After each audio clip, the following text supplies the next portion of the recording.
Hey guys, it's great to talk to you today. I was thinking about every time a project comes out, it's always like, well, this is more than a movie.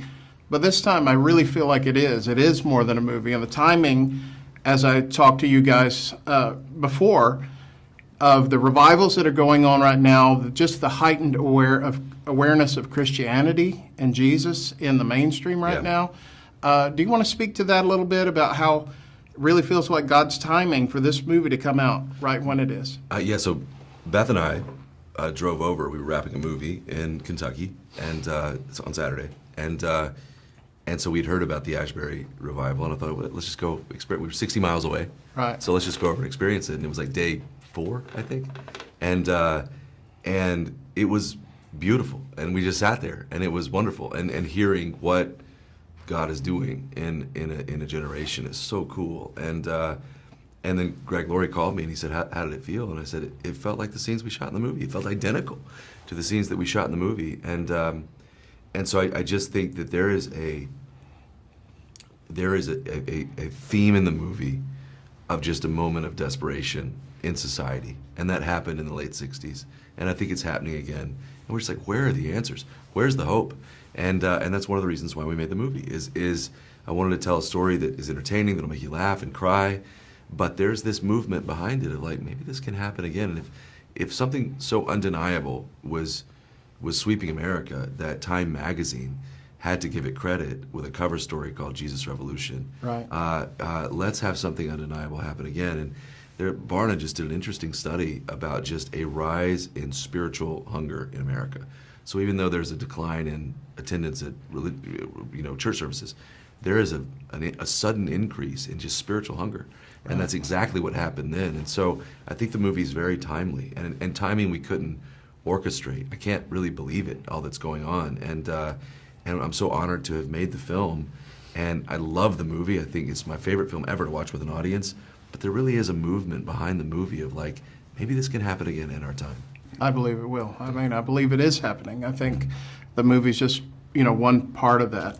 At what point did you bring Brent in? Was it a thing of, I really want to steward this movie correctly? I need maybe another, person on hand to do this or to help me tackle this? It was 5 minutes ago. Yeah, really. No, actually, what's interesting is that I'm trying to think how many years ago. Brent came on to Jesus Revolution before I Can Only Imagine. Mm-hmm. Oh, wow. We started doing research together, and I put together a phone book of cool anecdotes and stories and crazy stuff that happened, and started finding connections with Lonnie and Chuck, and just some of the crazy stuff Chuck did to fight his own church leadership to allow the hippies to come into his church. And I went to John. I was like, man, you're right. This is beautiful. We need to do this. And so I've been on it. I've seen it try to come to life a couple times and go away. And this is the third time we tried to mount it. And I'm very grateful to have gotten to be a part of it on this third time. If it would have gone any of the other times, I wouldn't have been on it. So I feel very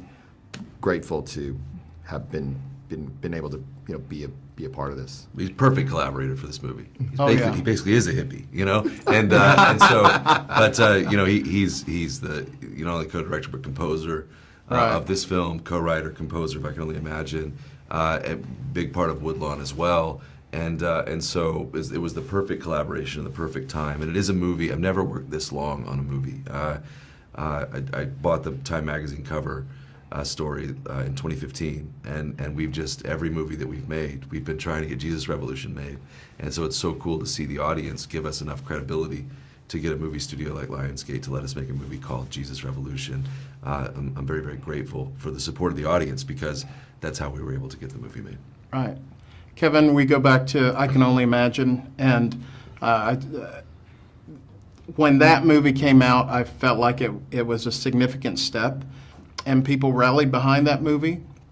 It's another, Kingdom Story has been putting out great movies. How do we keep that going, really? I mean, the answer is people have to support them, right? Yeah, I mean, look, those that went and saw I Can Only Imagine in theater is what allowed Jesus Revolution to get made. And so it takes that long of kind of a runway to be able to see great films continue to get created and produced.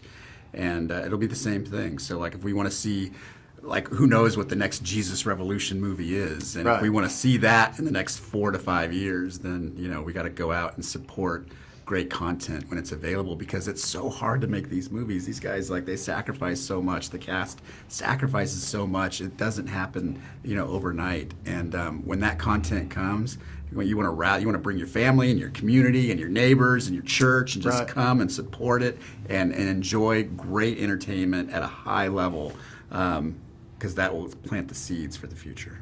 Yeah, we have to get people going. If we want to see the biopic of DC Talk in the future, right? Gotta go now.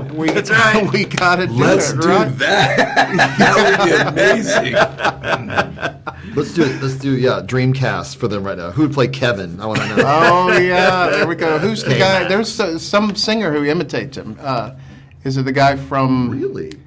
Yeah, I've seen a YouTube video of him doing "What If I Stumble," and he sounds just like him. It's a That's mainstream singer. You know what's interesting is all of Christian music as we know it today came from the Jesus movement. Right, Substantively from Chuck Smith putting Love Song on the stage in his church, which we portray in the film. So the Jesus movement started, like Christianity sort of as we know it, a lot of it came from that movement Right. and from that time. And Christian music didn't exist as an industry.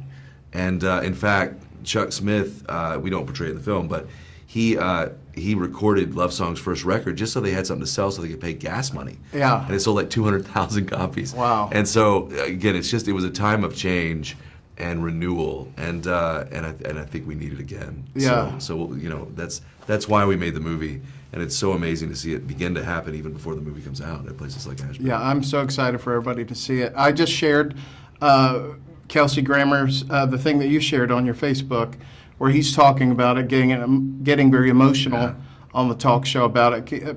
Talk about what Kelsey brought to the table. Oh man, I knew he was going to be funny.